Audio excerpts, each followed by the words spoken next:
હું સાહેબ બને હવે આ તમારી ઉંમર જો તમને હું પહેલા ધોરણમાં એડમિશન દઈશ ને તો તમારી દાઢી જોઈને અમારા છોકરા રવા મનશે કે બાવો આવ્યો છોકરા ઉપાડવા વાળો. હું કહું વિમલ પડી છે, વિમલ લાવો ભાઈ જો એક તો તમને આદતું આવી આમાં નો હાલો ભાઈ તમે અમારી સ્કૂલમાં અમારી હું એકઈની સ્કૂલમાં નો હાલો. સાહેબ બોલો બોલો. એડમિશન લેવાનું હતું. હા થઈ જાય. કેટલામાં ધોરણમાં લેવાનું છે? પહેલેથી. ઠીક હા વાંધો નહીં HKGમાં થઈ જાય. ના પહેલેથી. અરે આપ HKG એટલે એ જ થયું ને પહેલેથી HKG ને જાય HKGમાં લેવું પડે એડમિશન. પેલું ધોરણ જયારે કહેવાય ને એકડો બગડો તગડો ચાર ચોપડી પાંચ ચોપડી એમ ના કહે. હા પેલા ધોરણમાં પહેલેથી. પેલા ધોરણમાં ને ટૂંકમાં. હા પેલા ધોરણમાં. હા શું જોવો હો છોકરો ક્યાં? આવડો મોટો દેખાતો નથી. એ જ કહું તમારો છોકરો ક્યાં? તમે તો દેખાવો તમારું છોકરું ક્યાં ગયું? અરે હું જ છોકરો હું આવડો મોટો દેખાતો નથી. હું પોતે મારે એડમિશન લેવાનું છે. તમારે એડમિશન? હા પેલા ધોરણમાં. હા ये क्या हो गया? શું ફટકી ગયું હે કે હું? એ ભાઈ ફટકી ગયું બોલતા નહીં હો. બોલવામાં ધ્યાન રાખો છો. એટલે ભાઈ તમારી ઉંમરે શિક્ષકો તો ભલે રહ્યા બાકી સભ્યતા રાખો થોડીક. એલા ભાઈ તમારી ઉંમર તમે જોવો તમારી ઉંમરમાં તો માણાના 5 છોકરા થઈ ગયા હોય ને એનું એડમિશન લેવા આવવાનું હોય ને તમે આવડી ઉંમરે એડમિશન લેવા આવ્યા. હા તો મારા છોકરા છે ઘરે 2 છોકરા છે. હા તો એનું એડમિશન હાટું આવો તમારું શું છે? પેલા મને તો ભણવાવો.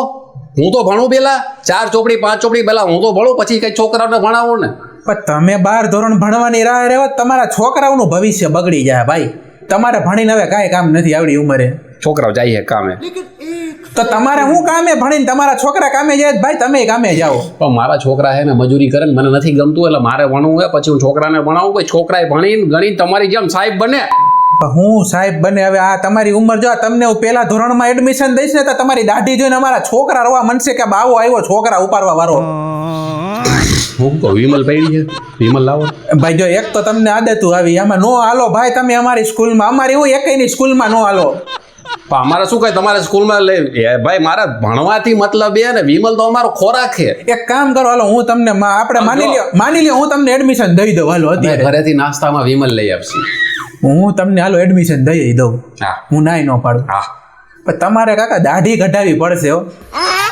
ના હો ભાઈ આ તો મરદની નિશાની કહેવાય. દાઢી થોડો કઢાવાય ને તો ખબર કેમ પડે કે જણ કોણ છે. પણ હું મરદની નિશાની કાકા હવે તમે બેસો ને બેન્ચ ઉપર તો આખું પેલા ધોરણનો ક્લાસ આખો રોવા મનશે ધડ માખી સ્કૂલ માથે લે.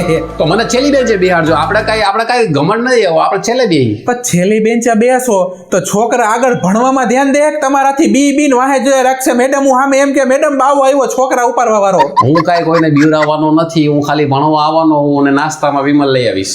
ભાઈ તમે નહીં બીવરાવો તમારો હુલિયો જોઈને અમારા છોકરા બિચારા એમણે રાડા રાડી કરી નાખશે. હુલિયો નહીં બદલે ભાઈ. બાકી સ્કૂલ બદલલ છે બાકી હુલિયો તો નહીં જ બદલે. તો ભાઈ તમે નીકળો એડમિશન આયા નહીં થાય હવે. તો ભાઈ તારા જેવા કેટલા હે નિશાળ વાળા બરોબર મને દઈ દે હે એડમિશન નથી જોતું તારી સ્કૂલમાં. હું દઈ દે તને એડમિશન હવે.